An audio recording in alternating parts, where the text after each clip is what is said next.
Tarde de sábado, dia 28 de janeiro de 2012, estamos chegando ao final da edição do Fórum Social Temático de Porto Alegre. Hora de um balanço, hora de repassarmos aí as grandes questões trazidas para o Fórum. Conosco, aqui no estúdio da Carta Maior em Porto Alegre, os companheiros da Carta Maior, o André Barrocal, o Marcel Gomes e a Catarina Peixoto, que parte da equipe de cobertura dessa edição do Fórum. Eu queria começar a nossa conversa aqui pedindo para o Marcel relatar quais foram os eventos que ele cobriu aqui para a Carta Maior nessa edição do Fórum. Olha, Canali, a gente brincou aqui até que, apesar do Fórum chamar Fórum Social Temático, né, o foco do Fórum era na questão ambiental e na crise internacional. Na cobertura que nós fizemos na Carta Maior, a gente conseguiu perceber que os temas eram muito amplos. Os temas relacionados ao debate sobre meio ambiente e crise financeira era apenas um foco, e a conjuntura brasileira, a política brasileira teve muito presente em vários... A crise europeia era um dos temas centrais, mas a política brasileira também teve muito presente aqui em várias atividades do Fórum aqui de Porto Alegre. Só dois temas que foram tratados nos eventos aqui. Um deles foi a CPI da privataria. Então, existe um livro, né, do Amaury Ribeiro, que relata os problemas, os desvios, as fraudes que ocorreram na privatização do governo Fernando Henrique, e mesas aqui do Fórum trataram desse tema, né? Existe um pedido de CPI no Congresso Nacional, e esse pedido ainda vai ser analisado pela Câmara, mas foi um tema que foi bastante discutido aqui. A outra questão que eu fiz cobertura também foi sobre o Código da Mineração, porque no Brasil é possível que esse ano o governo apresente no Congresso uma proposta para atualizar o Código Nacional de Mineração, que é de 67 ainda. E esse código, evidentemente, é alvo de interesse de muitas empresas mineradoras, e os movimentos sociais e as ONGs estão muito preocupadas, né, e exigem que haja compensações ambientais. Então, em resumo, foi isso. Da minha parte, teve temas relacionados ao meio ambiente, à crise, mas teve muitas outras coisas, sobretudo relacionada à política brasileira. Deixa eu só perguntar uma coisa em relação à questão da CPI da privataria. Foi possível perceber digamos, a possibilidade no discurso que foi coberto aí, a possibilidade de que se efetive a CPI? Eu acho que ainda não está claro. Inclusive, assim, quem esteve aqui em Porto Alegre foi o deputado Protógenes, que apresentou o pedido, autor da proposta de pedido, né? E o argumento dele, durante a palestra que ele deu, foi de que era extremamente importante que houvesse mobilização da população, dos movimentos sociais, das pessoas que estavam aqui no fórum, né, para que essa CPI realmente se efetive. Então, eu acredito assim que não está nada certo ainda. Realmente, se for para sair essa CPI, é necessário ainda que haja muita mobilização. O Congresso vai analisar o pedido só quando voltar de recesso em fevereiro. Bom, mas a participação aí dessa mesa teve aí os movimentos sociais presentes. Vai lá, André Barroso. Vou fazer uma intervenção a respeito da CPI da privataria, até porque eu trabalho no dia a dia em Brasília. É verdade. E acompanhei de perto esse processo. Carta Maior em Brasília. Agora, em fevereiro, com a volta dos deputados e senadores ao trabalho, após as férias, existe uma grande expectativa sobre qual será o resultado da análise que a assessoria jurídica da mesa diretora da Câmara dos Deputados fará da análise do pedido de criação de CPI apresentado pelo deputado Protógenes Queiroz. Ele conseguiu reunir um número mínimo de assinaturas ainda no final do ano passado, protocolou esse pedido, e agora só o que falta para a gente saber se ela será instalada ou não é esse parecer jurídico da assessoria da Câmara. Mas a gente sabe que o Congresso Nacional é uma casa política, e esse parecer jurídico está também sujeito a influências políticas. Então, quem deseja a CPI instalada precisa fazer pressão, exigir dos parlamentares e exigir, sobretudo, do presidente da Câmara dos Deputados, que é gaúcho. Nós estamos aqui em Porto Alegre, vale ressaltar, o presidente da Câmara, Marco Maia, é gaúcho. Ele precisa ser pressionado por aqueles que defendem a instalação da CPI para que haja boa vontade na análise jurídica desse pedido de instalação da CPI. Sim, foi apresentado. O pedido teve mais ou menos umas 200 assinaturas. já todas elas conferidas e o número mínimo legitimado pela própria assessoria da presidência da Câmara apontou que há existência mínima de assinaturas, então esse não é mais um obstáculo para o que falta mesmo é a mobilização social. O que falta social, né? é a análise jurídica, que será, evidentemente, fruto de uma decisão política. E o desejo da sociedade pressionando também o Congresso. Sem dúvida, é fundamental essa pressão. Também não essa vai pressão adiante, é fundamental. Né? Queria aproveitar que você já está com o microfone para que você relatasse as pautas principais da sua cobertura. Eu gostaria de, em primeiro lugar, destacar a presença da presidente Dilma Rousseff no Fórum Social, que foi aquela pauta que eu considero a mais importante que me coube cobrir aqui. E, em primeiro lugar, chamar atenção para a decisão política da presidente de vir ao Fórum Social, enquanto, paralelamente, acontece na Suíça o Fórum Econômico Mundial, que é o anti-Porto Alegre. Fala-se que o Fórum Social é o anti-Davos, eu vou colocar de outra forma. Davos é o Fórum anti-Porto Alegre. Então, vale a pena registrar que a presidente fez essa opção política de vir aqui em vez de ir à Suíça. Só para lembrar, o Lula, quando é empossado em 2003, né, acaba se dividindo. Vem a Porto Alegre e vai para Davos no mesmo dia, não é isso? Sim, um pé em cada canoa. Ele estava iniciando o governo dele, foi 2003, sobretudo 2003, foi um ano de grandes contradições no recém-empossado governo Lula. Uhum. Nós tivemos uma medida drástica que contrariava tudo que o PT havia pregado em sua história, foi o aumento do superávit primário, que, para quem não sabe, é o tamanho da poupança que o governo federal faz de tudo que se arrecada em impostos no país, para reverter no pagamento de juros da dívida pública. E, de fato, o presidente, naquela ocasião, veio a Porto Alegre, foi a Davos e deu um sinal para cada lado. Bom, e que outras pautas você cobriu? Que outros temas, outros eventos da sua participação? Eu gostaria de chamar atenção para um debate interessante que eu acompanhei ontem a respeito do livro do jornalista Fernando Moraes, Os Últimos Soldados da Guerra Fria. Ele lançou esse livro no segundo semestre do ano passado. É uma história sobre a prisão e a condenação de 5 cubanos nos Estados Unidos. É uma história incrível de uma grande injustiça e de uma grande decisão política por trás das instituições jurídicas. O judiciário, eu tenho essa percepção, eu acho que a sociedade precisa ter mais clareza disso. O caso Pinheirinho é um exemplo disso.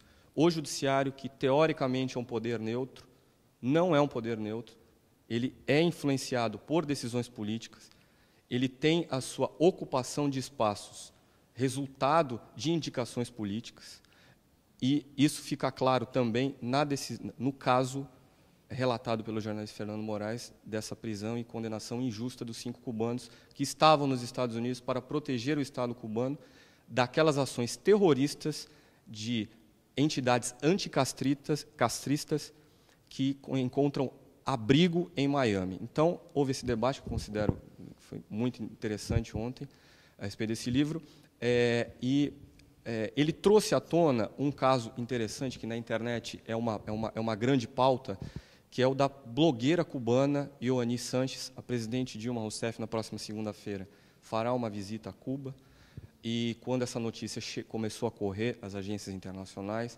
a blogueira cubana, que é uma dissidente, anunciou publicamente que gostaria de um visto para vir ao Brasil, aproveitando esse momento de aproximação do governo Dilma com Cuba. E o jornalista Fernando Moraes, que é um especialista na história daquele país, já escreveu um livro histórico a respeito disso, ele demarcou uma posição muito clara. Mais importante para ele do que a liberdade de expressão de uma dissidente são as conquistas sociais produzidas pela Revolução Cubana para os 11 milhões de cubanos que continuam lá. Mas a blogueira vai ganhar o visto, já ganhou. Ela recebeu um visto especial do Itamaraty, válido por 90 dias, mas ela ainda depende de uma decisão, de uma autorização do governo cubano para efetivamente deixar a ilha. Uhum. Catarina Peixoto, nessa rodada inicial aí, sua cobertura no fórum. Só queria dizer sobre a Ioani Sanches, que eu acho muito interessante isso, como é que ela... Não estou aqui tomando nenhum partido exatamente, não porque eu acredito em neutralidade, etc., mas é uma ditadura meio peculiar essa que convive com uma blogueira fazendo dizendo essas coisas e se postando dessa maneira. Eu acho meio engraçado isso, porque é uma coisa meio histérica, assim. Eu já tentei ler o blog dela, é muito ruim, né? E já foi questionada e já entrou várias vezes também, né? Eu acho Agora, que ditadura é um prato ruim. cheio para a imprensa sempre né? tradicional. Sempre é. Qualquer coisa, não importa a qualidade, né?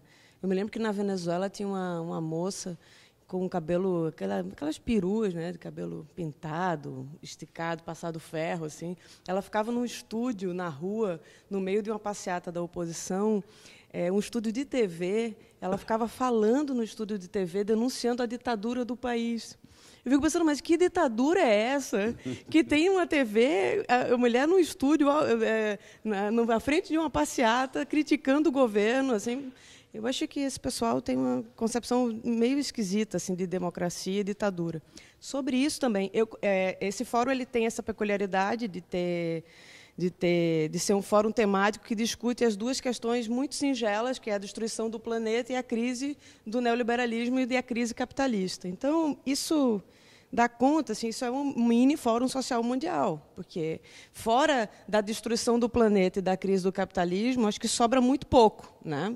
Porque todos os temas sobre democracia, sobre acesso à informação, sobre democratização tecnológica, todos passam pelo problema e do embate com as grandes corporações, com as decisões geopolíticas voltadas à guerra, com o problema da crise do capitalismo, que foi a primeira atividade que eu cobri, que foi a atividade promovida pela agência Carta Maior, da crise do neoliberalismo e os rumos da esquerda para o século XXI. Que o jornalista Inácio Ramonet, que estava lá, disse que, na verdade, deveria ser invertido o título, que o que está de promissor hoje, sobretudo, ele se refere à situação da União Europeia, é a crise da esquerda, a crise da esquerda e o futuro do neoliberalismo no século XXI. Ele, inclusive, sustenta a tese de que o neoliberalismo talvez nunca esteja tão forte como... Isso. E, inclusive, apareceu uns executivos em Davos dizendo que a solução para a crise da União Europeia é que os países da União Europeia, os mercados, se voltem para o mercado de trabalho chinês, como exemplo. É uma coisa bem trevas, assim, muito assustadora, mas sobre isso também se falou no debate da Carta Maior, sobre a fragilidade democrática que tem acompanhado, a fragilidade de consciência democrática que tem acompanhado avanços materiais e importantes em países do BRIC, né, Brasil, da China, também na Argentina, que não é do BRIC, mas países em que a ascensão material e o acesso a direito tem caminhado mais rápido, numa velocidade, assim, sempre caminha mais rápido do que o pensamento e a reflexão e a consciência sobre isso, acúmulo de consciência democrática e de cidadania sobre isso. Mas essa decalagem, essa diferença tem parecido muito grande e isso tem preocupado muita gente, porque isso, de certa forma, pode criar, dependendo do enfraquecimento da esquerda partidária, que é outra realidade, do enfraquecimento político, da capacidade de organização dos movimentos de resistência, pode-se criar um vácuo, um espaço político para uma reação de direita irracional ou fascista, como aconteceu na Grécia, com uma direita antissemita, racista, problemática. Até a expressão ultracapitalismo começou a aparecer também aí em alguns discursos nesse fórum, o que é, digamos, uma representação desse debate, né?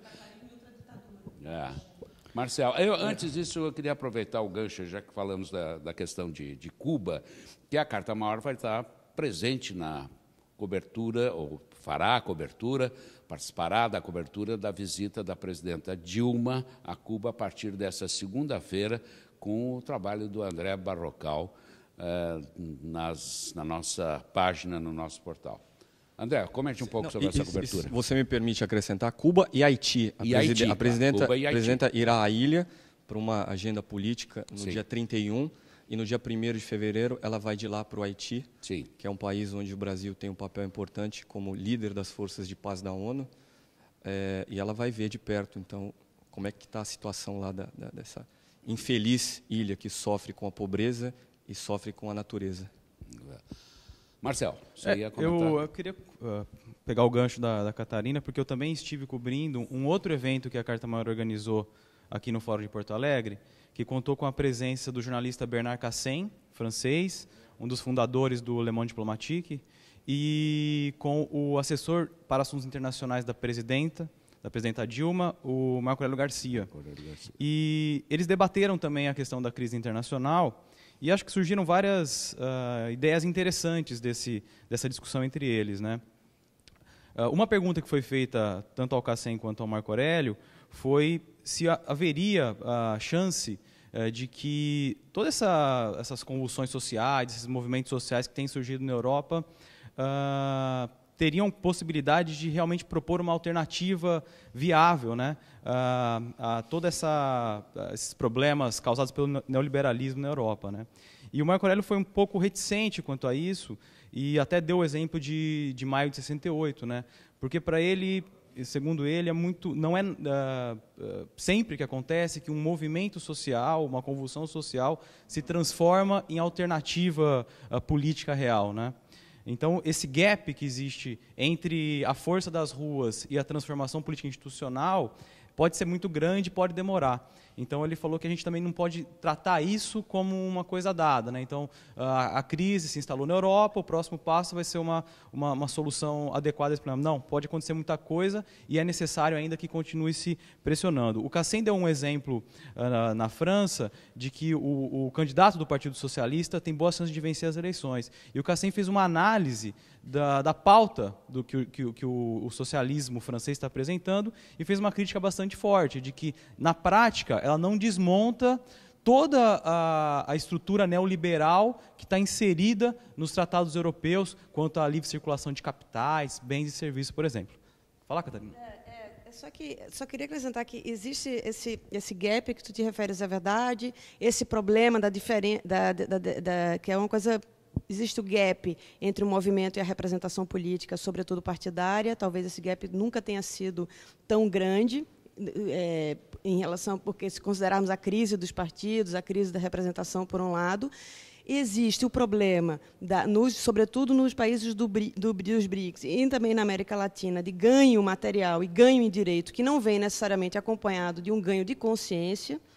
E existe o fenômeno da Primavera Árabe, que eles derrubaram governos, existe convulsão em vários países, é uma grande mobilização, tem algum ganho de consciência, não dá para dizer que não tem, mas segue o problema do gap. Então, são variações sobre o mesmo tema. A crise da representação, a crise de elaboração, a crise entre aquilo que se vê nas ruas e aquilo que aparece representado. Não vamos esquecer que quem substituiu o Mubarak no Egito foi uma coligação, uma junta militar. Então, eu acho que tem muito jogo e muito o que pensar e muito o que fazer. E sobre isso, eu acho que o Fórum segue devendo muito em termos de reflexão e de compromisso de agenda, de fazer coisas. Acho que tem muito wishful thinking, sabe? Muitos anseios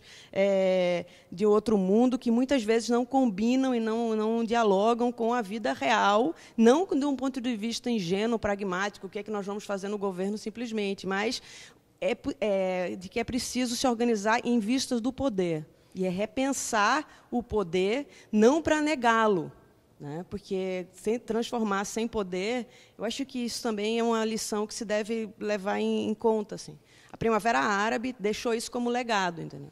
Ela derrubou o poder e a crise está instalada. Quem vai substituir aqueles tiranos? Né? Marcel. E depois o André. Um outro exemplo que o Marco Aurélio Garcia deu no debate da Carta Maior foi a própria América Latina, né? Então, ele citou vários casos aqui na América do Sul, de Peru, de Argentina, de Uruguai, de Brasil, de Venezuela, de Paraguai, países que nos últimos anos, e curiosamente nesse período em que o Fórum existe, né, nos últimos 11 anos, países que se transformaram, que levaram personagens do campo popular para o poder e que de alguma maneira, conseguiram executar algumas transformações. E ele notou também que a gente tem seguido, todo o projeto sul-americano tem seguido num rumo diferente do europeu. Enquanto na Europa se discute a dissolução, a divisão, a saída de alguns países da zona do euro, na América do Sul a gente está vivendo um caminho ao contrário, que é, por exemplo, com a Unasul, com a criação do Conselho de Segurança, que é caminhar rumo a mais integração. Isso é interessante. André. Eu gostaria de aproveitar que a Catarina mencionou a Primavera Árabe para falar um pouco a respeito de um debate que me pareceu muito interessante, que eu pude acompanhar aqui no fórum, a respeito de internet e direitos humanos.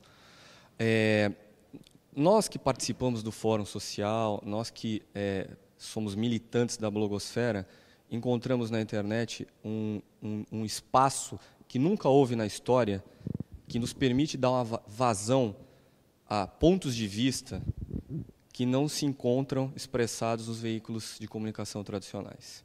Isso é um fato. E, recentemente, há poucos dias, nós vimos nos Estados Unidos uma tentativa do Congresso americano de controlar a internet, aprovando uma legislação restritiva sobre direitos autorais. Que não vingou, né? Acabou não vingando. Felizmente, por enquanto, né? Felizmente não vingou.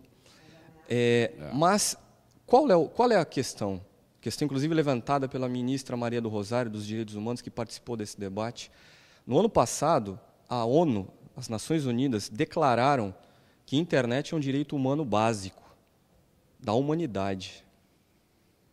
Os Estados Unidos devem ter o direito de aprovar uma legislação interna que, inevitavelmente, teria impacto sobre todo o mundo, porque existem muitos sites, muitos provedores que são americanos, que seguem a legislação americana, cuja restrição de acesso ou de atuação significaria problemas para nós no Brasil, ou na Europa, ou na Oceania.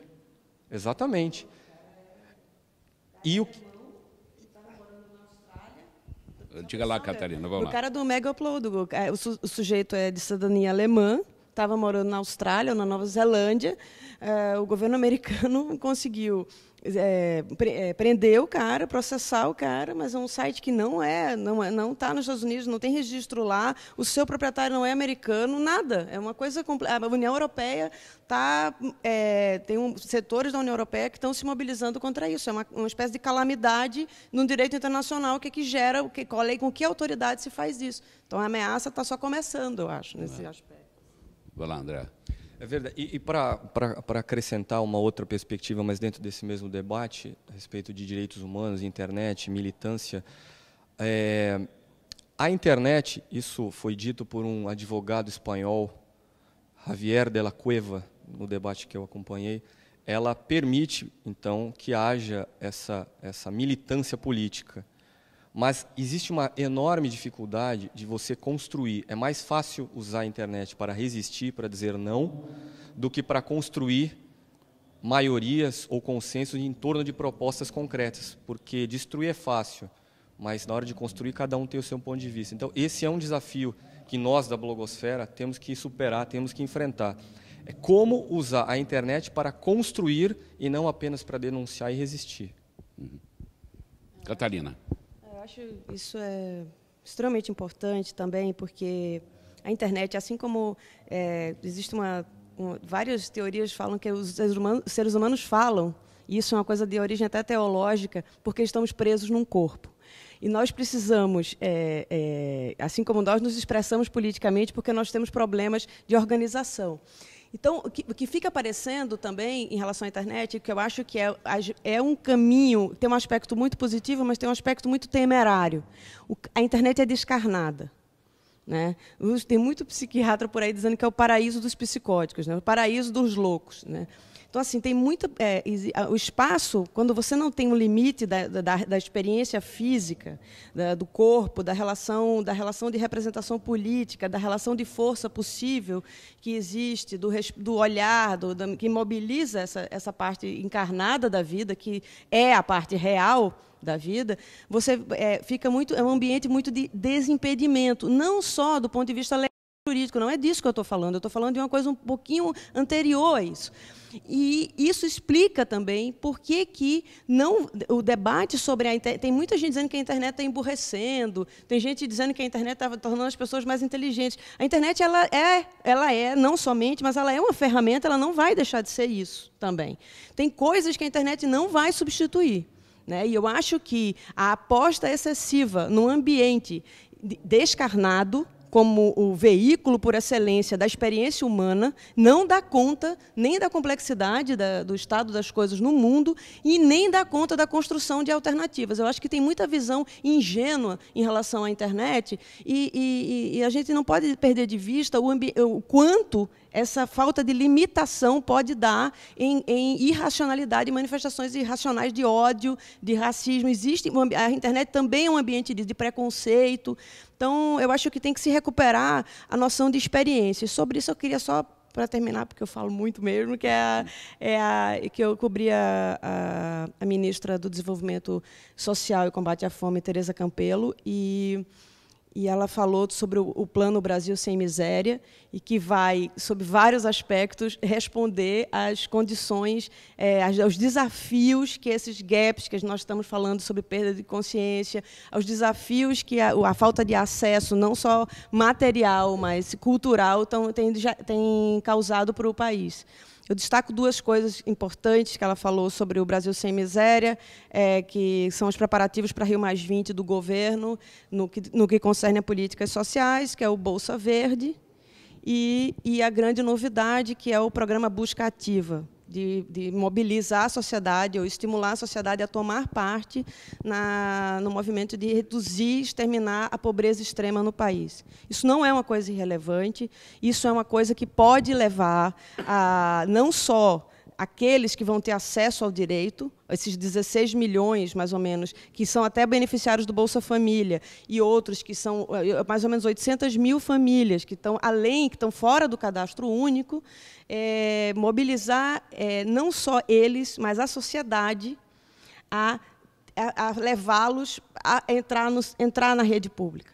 Isso, talvez, eu acho que pode ser um passo importante, muito mais relevante do que pode se dar a ver imediatamente, nisso que eu chamo de ganho de consciência do país, se mobilizar e entender o quanto isso pode significar de geracional, de mudança qualitativa na história do país, que é a extinção da pobreza extrema. Isso é um passo de dignidade enorme, é uma coisa que boa parte dos países do mundo resolveu há quase 100 anos, né? Começou há quase 100 anos, não, um pouquinho menos, mas resolveu de uma maneira muito mais... Hoje eles estão regredindo na Europa, porque também nada está garantido, né? Nós estamos na história, mas nós estamos muito atrasados nisso, nós temos uma chaga de desigualdade que estamos enfrentando, então eu tenho muita confiança nessa parte, eu fiquei muito entusiasmada com esses programas. O desafio não é só acabar com a fome, mas neutralizar ou remediar a situação de pobreza de um modo geral, né? De saúde, educação, moradia, etc. Saúde, moradia, educação, valorização de culturas regionais, introdução ou valorização de sistemas de cadeias produtivas locais. Eu acho que tem uma espécie de movimento de apropriação cidadã, por assim dizer. Isso pode parecer uma coisa muito chapa branca, assim, mas eu fiquei realmente muito impressionada. São muitas políticas em ação, em vários lugares e em vários setores diferentes. Eu gostaria muito que essas coisas, esses debates sobre internet e meio ambiente e a crise do capitalismo caminhassem de uma maneira um pouco mais conjunta, sabe? Eu acho que as coisas ainda estão mais fragmentadas do que deveriam estar, porque na vida real, fora de muitas convicções e interesses voluntariosos e tal, e de imaginação voluntariosa de como o mundo deveria ser perfeito, etc., tem muito mais coisas acontecendo do que, às vezes, a gente está disposto ou está aberto o suficiente para perceber. E que o Fórum Social Temático parece não dar conta também, né? Um outro tema que eu acho que é importante a gente falar também é com relação a Rio+20, né? É uma conferência da ONU que vai acontecer em junho aqui no Brasil. E havia toda uma expectativa de que esse fórum oferecesse uma ênfase nessa preparação, na cúpula dos povos. É isso. E, digamos assim, os movimentos sociais e as ONGs têm um temor muito grande de que o debate sobre a Rio+20, até puxado pelo governo brasileiro, seja muito capturado pelas ideias do mercado. Então, o debate sobre rede, sobre mercado de carbono, então todo o debate sobre sustentabilidade não vai tocar, as ONGs estão acreditando nisso, se seguir esse roteiro que está seguindo pelo governo brasileiro, ou pelo menos segmentos do governo brasileiro e da própria ONU, não vai tocar no tal modelo de desenvolvimento, né? Então, por exemplo, fazer grandes hidrelétricas na região amazônica, usar energia nuclear, por exemplo, são questões que as ONGs e os movimentos sociais têm levantado como problemas e que precisam ser levantados durante a Rio+20. Então, eu acompanhei, por exemplo, alguns debates que trataram desse tema, inclusive movimentos sociais estrangeiros alertando as ONGs brasileiras sobre algumas posições que elas querem tomar na Rio+20. Por exemplo, um exemplo apenas.